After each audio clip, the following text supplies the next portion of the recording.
Merci et bonsoir à tous. J'ai le privilège de conclure ce premier meeting qui lance notre campagne nationale. Et puisque il faut peut-être se dire une chose au moment de conclure, en tout cas j'ai envie de commencer par là, vous pourrez vous dire, dans quelques mois j'en suis sûr, que vous avez eu la chance d'être là à ce premier meeting. Rappelez-vous, dans les meetings de la campagne présidentielle, on ne s'est souvent pas toujours rendu compte de ce qu'on était en train de construire. Eh bien aujourd'hui, moi j'en suis certain, c'est la même chose. Nous ne sommes pas dans n'importe quel moment de la vie politique nationale. Et aujourd'hui, en ce début de l'année 2013, alors que beaucoup effectivement prennent un peu partout la résignation, je vais aussi en parler, il y a une force, celle du front de gauche, qui vous dit « Nous ne renonçons à rien, la résignation pour nous, nous n'en voulons pas. Nous n'avons pas chassé Sarkozy il y a 8 mois pour 8 mois après renoncer à tous nos espoirs et à toutes nos luttes. Nous repartons à la bataille, nous repartons unis, nous allons à nouveau lever l'espoir dans le pays et c'est ce soir que tout cela aura commencé. Donc soyez fiers d'être à ce rendez-vous et tous ceux qui nous écoutent, parce que je sais qu'ils sont très nombreux sur Internet, nous sommes repartis en campagne et cette campagne-là, une nouvelle fois, va changer le paysage politique de notre pays. En vérité, nous n'avons jamais arrêté. Il faut se rappeler qu'en septembre, la première alarme, c'est nous qui l'avons sonnée avec la magnifique manifestation du 30 septembre. C'était un sacré pari, quelques jours seulement après la rentrée scolaire. Eh bien, ce jour-là, 80 000 personnes défilaient dans les rues de Paris, venues de tout le pays, pour dire « il ne faut pas ratifier le traité européen qui n'a pas été renégocié ». Et d'une certaine manière, nous indiquions à ce moment-là les problèmes dans lesquels, malheureusement, la politique gouvernementale est en train de s'enfoncer. Nous avions donc posé ce jour-là un jalon. Et depuis, nous n'avons pas arrêté. Nous avons été sur tous les fronts. Et moi, je suis très fier, effectivement, qu'on ait ouvert ce meeting avec nos camarades de Florange, que nous sommes venus voir ici plusieurs fois dans le trimestre. Et moi, je me rappelle cette rencontre extrêmement émouvante avec eux, juste après que le gouvernement ait cédé à Mittal en signant l'accord. Ici, quand nous sommes venus les rencontrer, il y avait effectivement beaucoup d'émotions et de tensions dans la salle, dans notre rencontre avec eux, et ils nous ont dit combien ils voulaient continuer le combat. Et nous leur avons dit que nous serions à leur côté. Et nous sommes très fiers, effectivement, d'avoir ouvert le meeting avec eux, parce que ce combat, il est emblématique. Parce que la campagne que nous démarrons, c'est une campagne pour dire l'alternative à l'austérité, et j'ajoute aux politiques de compétitivité patronale et financière, l'alternative à cette austérité, elle est possible. Et effectivement, elle était possible à l'automne dernier avec les Florange. On était tout près de cela. Il était possible en refusant la logique de Mittal et en engageant toute la puissance publique aux côtés des sidérurgistes, qui sont un des fleurons de l'industrie nationale. Il était possible d'envoyer un signe qui aurait changé beaucoup de choses. Et cette occasion a été manquée par le gouvernement, alors que nous étions si près de pouvoir le faire. Donc oui, ici, nous sommes venus dire à l'automne, l'alternative à l'austérité, c'est possible. Eh bien, nous venons le dire à nouveau ce soir, et nous allons le dire dans tout le pays, parce qu'il n'est pas possible d'accepter le chemin qui est aujourd'hui entrepris. Ce n'est pas pour ça que nous avons battu la droite il y a 8 mois, ce n'est pas pour ça que la majorité des Français ont voté, qu'ils aient d'ailleurs voté pour le Front de gauche, ou pour d'autres votes, y compris pour François Hollande au premier tour. C'est tous ces Français voulaient le changement, attendaient autre chose que ce qui est en train de se passer.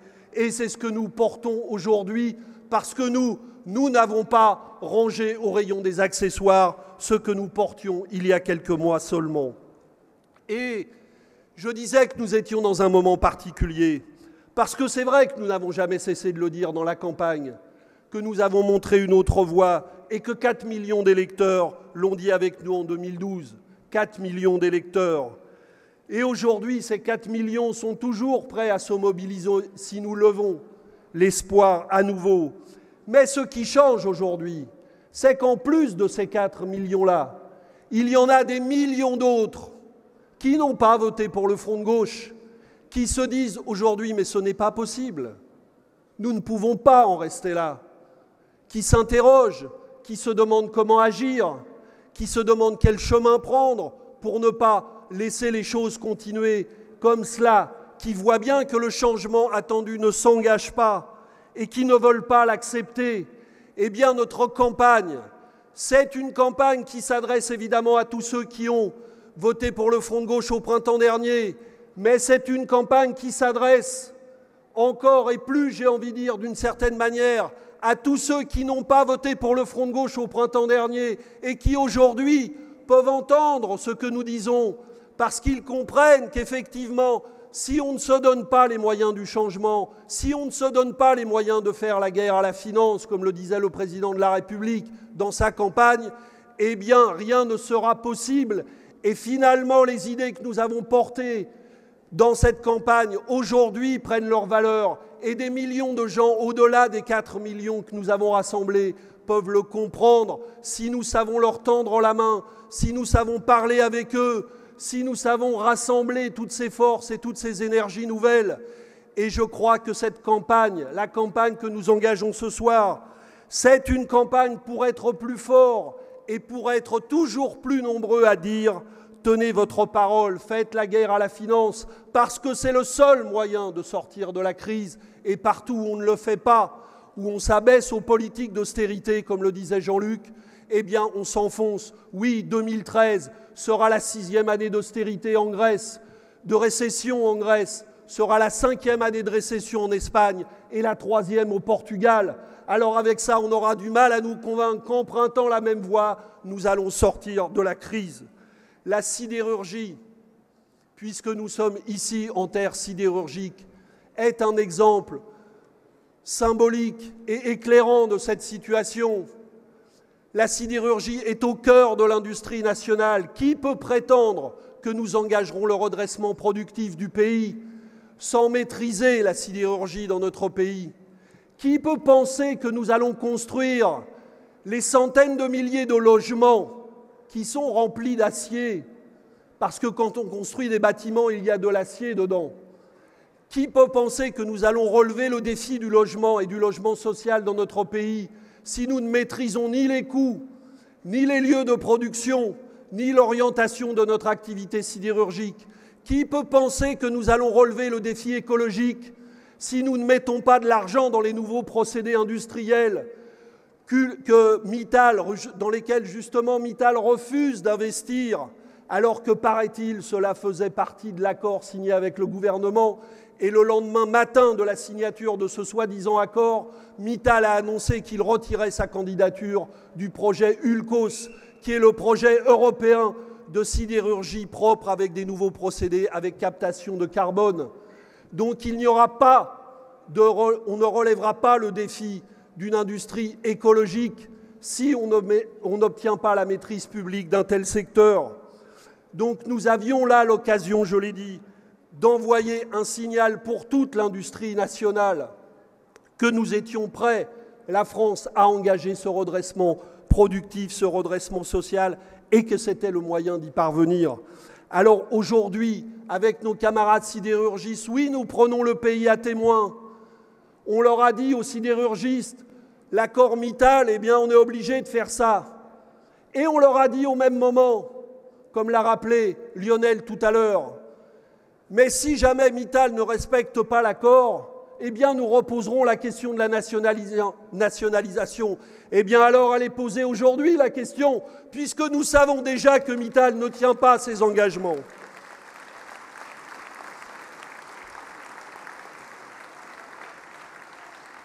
Et à l'Assemblée nationale, les députés du Front de gauche ont obtenu aujourd'hui, parce qu'il y a encore quelques petits droits pour les parlementaires que nous essayons d'utiliser, ont obtenu aujourd'hui la création d'une commission d'enquête sur la sidérurgie nationale qui sera présidée par un des députés de notre groupe.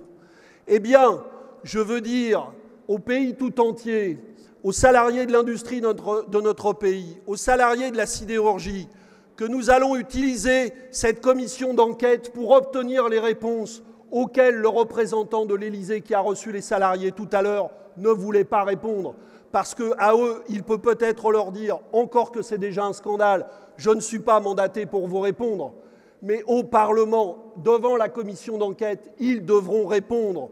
Qu'y a-t-il réellement dans l'accord de Mittal? Y a-t-il des engagements ou non? Lesquels? Que fait le gouvernement pour qu'ils soient tenus? Mettons-nous les moyens pour récupérer la maîtrise de la sidérurgie nationale ou pas? Toutes ces questions, nous allons les poser. C'est une question de respect pour les salariés ici et pour les salariés qui ont voulu la victoire de la gauche au printemps dernier. Le gouvernement leur doit des réponses et avec cette commission d'enquête, nous allons les obtenir.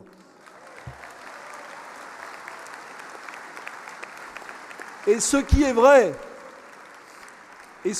pour la sidérurgie, il est vrai pour beaucoup d'autres conflits, vous le savez, pour les Virgin, pour les Petroplus, pour les Fralib, pour les Sanofi, pour tous ceux qui ont parlé ce soir et qui beaucoup d'autres sont dans le pays.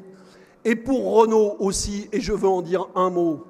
Qu'est-ce que c'est que ce gouvernement de gauche qui essaye de nous dire que la ligne rouge, puisque c'est leur formule, le plan de Renault est acceptable, paraît-il, parce que la ligne rouge n'a pas été franchie. C'est quoi la ligne rouge? Quand on prétend que l'objectif numéro 1 du gouvernement, c'est de faire reculer le chômage, enfin plus exactement d'inverser la courbe du chômage, qui ne veut pas dire déjà tout à fait la même chose. Mais bon, inverser la courbe du chômage, et qui nous dit que quand un groupe comme Renault annonce 7500 suppressions d'emplois, la ligne rouge n'est pas franchie. Mais où est la cohérence de ce gouvernement s'il prétend que son objectif numéro 1 est de faire reculer le chômage dans ce pays? Alors il y a manifestement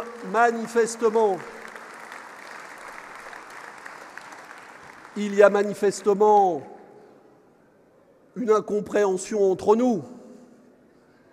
Nous ne parlons probablement pas du même code de la route, parce que nous savons conduire, nous avons tous passé notre permis, et quand on veut aller plus vite, c'est très simple, on se met sur la gauche et on accélère.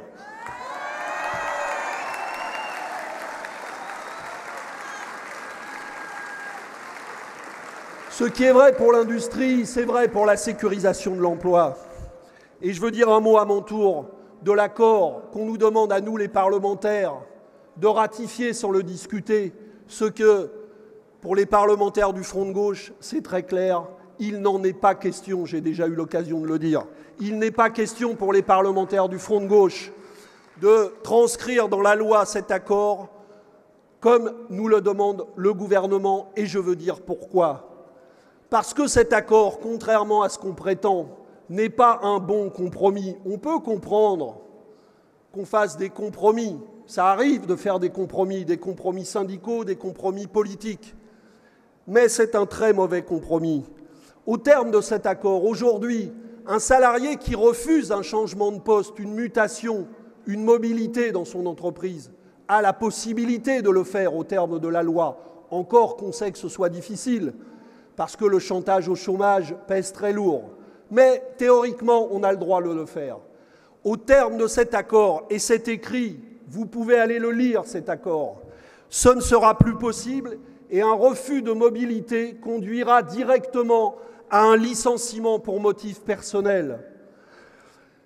Il est possible aujourd'hui pour un salarié de réclamer les heures supplémentaires non payées durant les 5 dernières années. Ce délai est réduit aux 3 dernières années dans l'accord qui vient d'être signé. Il est possible aujourd'hui de refuser une baisse de son salaire ou une augmentation de son temps de travail, même si un accord collectif signé dans l'entreprise le prévoit. Eh bien, au terme de cet accord, un salarié qui refusera d'appliquer un accord compétitivité-emploi, c'est-à-dire ces accords inventés par Sarkozy, qui refusera de se voir appliquer un accord de ce type, pourra être licencié pour motif économique individuel. Voilà la réalité de cet accord. Et comme l'a dit Clémentine, c'est aussi cet accord qui invente le CDI intermittent, c'est-à-dire la précarité annualisée, où le patron décidera seul du moment où vous viendrez travailler ou pas, bien que vous ayez soi-disant un CDI. Et cet accord aussi désarme les salariés puisqu'il les empêche de mener les procédures contre les licenciements collectifs qui existent aujourd'hui, puisque dans cet accord, quand un patron engagera une procédure de licenciement collectif, si l'entreprise compte moins de 100 salariés, il faudra que ce soit réglé en 2 mois et tous les recours juridiques qui excéderont ces 2 mois tomberont.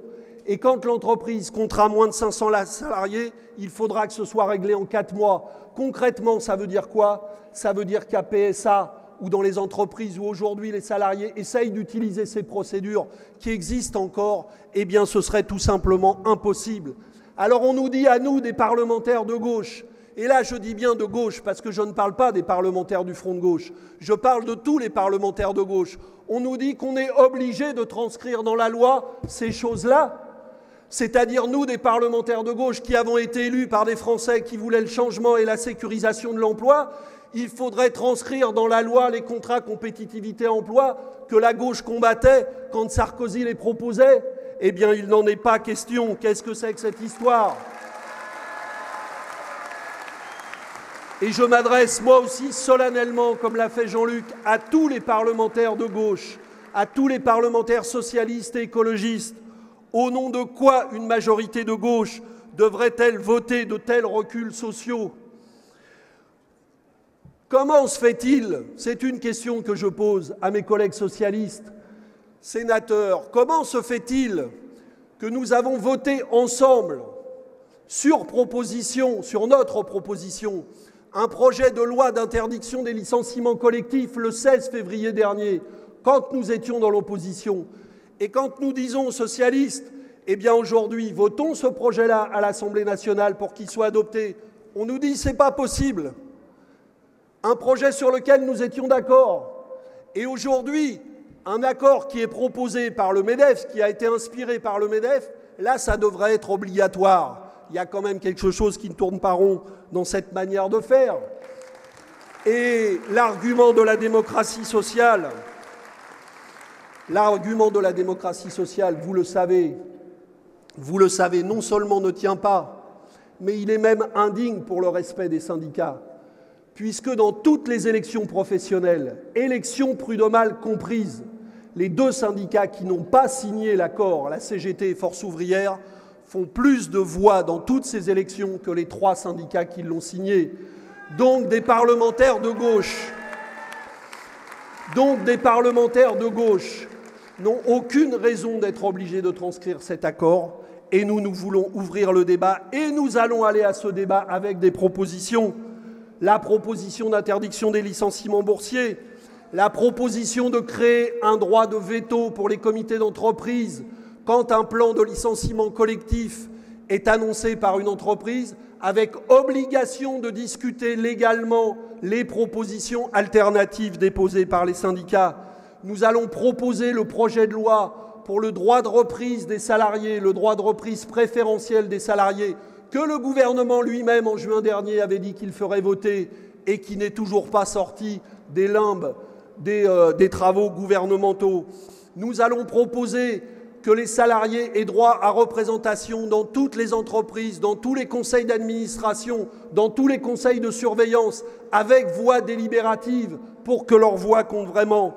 Nous allons proposer la taxation réelle des CDD, et la création d'un plafond maximum, comme nous le proposions dans la campagne, de 5% de contrats précaires dans les entreprises, parce que tout le monde l'a dit d'ailleurs dans cette discussion sur la sécurisation, il y a un recours abusif des CDD. Eh bien alors il faut les taxer et il faut même fixer des seuils légaux et comme ça la question sera réglée. Nous allons proposer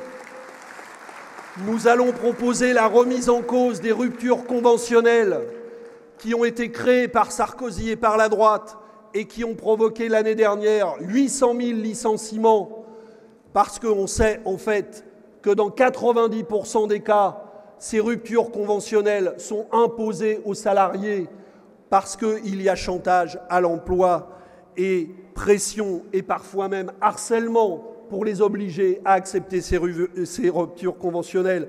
Nous allons proposer non seulement des droits rechargeables, comme on dit, mais des droits transférables tout au long de la vie, d'un emploi à l'autre, pour que les salariés ne recommencent pas à zéro en permanence, alors qu'en vérité, ils ont cotisé pour le chômage, cotisé pour la retraite, cotisé pour leur protection sociale. Et à propos d'indemnisation du chômage, puisque le débat revient, on nous dit « oh là là, il y a danger ». Ces gens-là découvrent la Lune, parce que M. Didier Migaud, rapporteur de la Cour des comptes, nous expliquait que quand le chômage explose, la situation de l'UNEDIC se dégrade. Merci, on n'a pas besoin d'experts pour le savoir. Donc effectivement, quand on mène une politique de chômage comme on en mène une aujourd'hui, effectivement, la situation de l'UNEDIC se dégrade. Et le débat n'est pas celui-là. Le débat, c'est qu'est-ce qu'on fait? Alors là, il y a deux solutions. Ou on fait reculer le chômage, ou, comme le propose Didier Migaud, on réduit les indemnités des chômeurs. Eh bien, nous proposons de combattre le chômage. Et si Didier Migaud n'a aucune idée là-dessus, eh bien, nous allons ouvrir le débat sur ce qui est en vérité la véritable question, comment faire reculer le chômage. Et en faisant reculer le chômage, on améliorera les comptes de l'UNEDIC.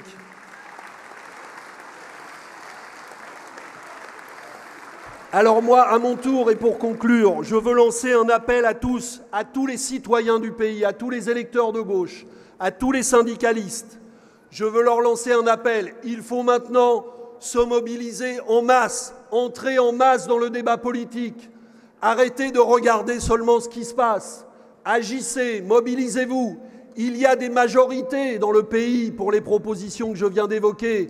Il faut que ces majorités deviennent actives, visibles.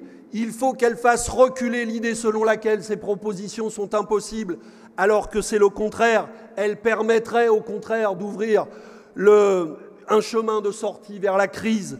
Oui, ouvrons le débat, puisque certains veulent le fermer.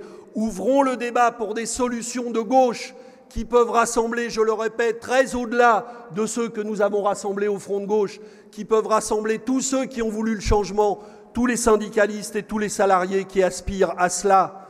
Et il faut arrêter, effectivement, de jouer à ce petit jeu qui consiste, à chaque fois que nous posons un nouveau problème, à nous dire « Ah là là, vous êtes quand même un peu trop violent, il faut arrêter de faire ça, vous êtes quand même trop sévère, et puis vous n'allez pas vous allier avec la droite, parce qu'à force de faire ça, eh bien effectivement, on empêche le débat de se déployer à gauche. Et ce débat est nécessaire pour trouver les solutions à la crise. On nous dit que c'est difficile de trouver des solutions à la crise, mais précisément parce que c'est difficile, peut-être qu'il vaut mieux un grand débat démocratique dans le pays pour trouver les solutions. Donc, nous ne sommes pas en train d'agir pour l'échec, nous sommes au contraire en train d'agir pour donner une chance à la réussite d'une vraie politique de gauche. Et moi, je n'accepte plus cet argument qui consiste à nous dire qu'il faut refermer les débats avant de les ouvrir. Au MEDEF et à droite, ça a été leur méthode pendant 5 ans. Sarkozy, dès qu'il mettait un problème sur la table, il disait de toute façon, vous pouvez débattre dans le pays, vous pouvez débattre au Parlement, vous pouvez manifester, vous pouvez vous syndiquer, peu importe, je ferai ce que j'ai décidé. Donc c'était le non-débat permanent, l'autoritarisme en permanence et le diktat de la droite et au Front National, c'est encore différent. Là, c'est le mensonge et la supercherie. Je me permets une petite incise là-dessus. Le Front National fait dire, Marine Le Pen fait dire, qu'elle est contre l'accord dont je viens de parler. Il paraît qu'elle a même mis une pétition en ligne. Et elle dit « Je suis contre cet accord parce qu'il défend trop les grandes entreprises ». Le problème, c'est que pendant qu'elle dit ça et qu'elle amuse la galerie, à l'Assemblée nationale, les députés du Front National, vous savez qu'ils sont 3 maintenant, dont sa nièce, déposent des amendements. Et ils viennent de déposer des amendements dans le débat qui a lieu actuellement au Parlement sur le contrat de génération que propose le gouvernement. Alors, je vous ai amené un amendement déposé par M. Bompard, M. Collard et Mme Maréchal Le Pen dans ce débat, pour vous donner une idée de la réalité des propositions du Front National, qui sont masquées par tout le tintamarre où on nous fait croire qu'elle serait maintenant devenue quelqu'un qui défend le social. Donc, cet amendement dit la chose suivante. Les entreprises, y compris celles employant plus de 300 salariés, donc elle parle des grandes entreprises, sont déjà soumises à suffisamment de contraintes, sans qu'il soit opportun d'en rajouter. Plutôt que de leur infliger d'éventuelles pénalités, puisque c'est de ça dont parle le débat à ce moment-là, il convient d'étendre le dispositif incitatif déjà prévu, c'est un dispositif d'allègement justement des pénalités financières pour les petites entreprises, d'étendre le dispositif déjà prévu pour les entreprises employant entre 50 et 300 salariés. L'application des sanctions prévues serait effectivement lourde et coûteuse. Voilà ce que propose en réalité le Front National en ce moment à l'Assemblée nationale. Il propose d'exonérer les grandes entreprises qui sont, comme ils disent, embarrassées de suffisamment de contraintes et qu'il faut arrêter de leur infliger d'éventuelles pénalités. Donc qu'elle arrête de mentir aux Français, elle est dans le camp de la droite, comme nous l'avons dénoncé avec vigueur toute l'année dernière. Mais je veux dire aussi que ces arguments, ils sont employés à droite, à l'extrême droite, et nous n'en voulons pas. Mais ils ne peuvent pas être employés à gauche. On ne peut pas nous dire, quand Jean-Luc critique la situation en Europe et parle du déséquilibre du tandem franco-allemand au bénéfice de Mme Merkel, ce qui se dit dans toute l'Europe, c'est presque une banalité de dire ça dans toute l'Europe quand on voyage un peu. On ne peut pas nous dire, vous n'avez pas le droit d'ouvrir ce débat. C'est insultant pour le gouvernement et pour le président de la République. On ne peut pas nous dire sur l'accord MEDEF-CFDT, vous n'avez pas droit au débat. On ne peut pas nous dire sur le droit de vote des étrangers, on n'a pas droit au débat, on verra ça plus tard. Cette méthode-là n'est plus possible. Nous voulons au contraire ouvrir le débat pour produire le meilleur de la gauche, pour rassembler toutes les énergies à gauche, pour que toutes les idées intelligentes, les idées de progrès social qui circulent nombreuses dans le pays, qui existent dans la tête de milliers de syndicalistes, trouvent force de loi. Et c'est comme ça que la gauche trouvera une nouvelle vigueur. Donc arrêtez d'interdire le débat, ouvrez-le en grand. Et la campagne que nous lançons, elle vise à ouvrir un grand débat populaire avec tous ceux qui veulent une politique de gauche. Tout le monde ne sera pas forcément d'accord dès le début, mais au moins ouvrons ce débat, donnons-lui de l'air, de l'oxygène, et c'est ce que nous allons faire. Nous allons multiplier les rencontres publiques, les meetings comme ce soir, les réunions où chacun pourra venir, de manière parfois contradictoire, exposer ses propositions. Nous allons multiplier ça pendant des mois, et comme ça, nous allons construire des solutions que manifestement les cénacles gouvernementaux n'arrivent pas à inventer. Notre campagne, je le redis, c'est une campagne pour la France, c'est une campagne dans laquelle nous ne pensons qu'à une seule chose, à l'intérêt de notre pays, à ceux qui souffrent et qui travaillent et qui seuls peuvent nous sortir de la crise si nous les mobilisons dans la bonne direction. Notre campagne, c'est une campagne de rassemblement, parce que ce qui divise aujourd'hui, ce qui démobilise, ce sont les déceptions, c'est les choix qui sont faits à l'inverse de ce qu'attendaient les salariés, les choix qui sont faits par le gouvernement, comme le pacte de compétitivité, qui a désarçonné à l'intérieur même du Parti socialiste ses militants, ses électeurs qui n'avaient rien vu venir et qui s'attendaient à tout, sauf à 7 milliards de plus de TVA. Alors, ouvrons le débat, ouvrons-le avec confiance, ouvrons-le avec l'esprit d'ouverture et de rassemblement qui nous caractérise au front de gauche. Et là, nous serons capables de bouger les lignes, capables de changer les rapports de force, capables de faire changer ces politiques et demain, capables, avec toutes ces forces, de diriger le pays. Merci.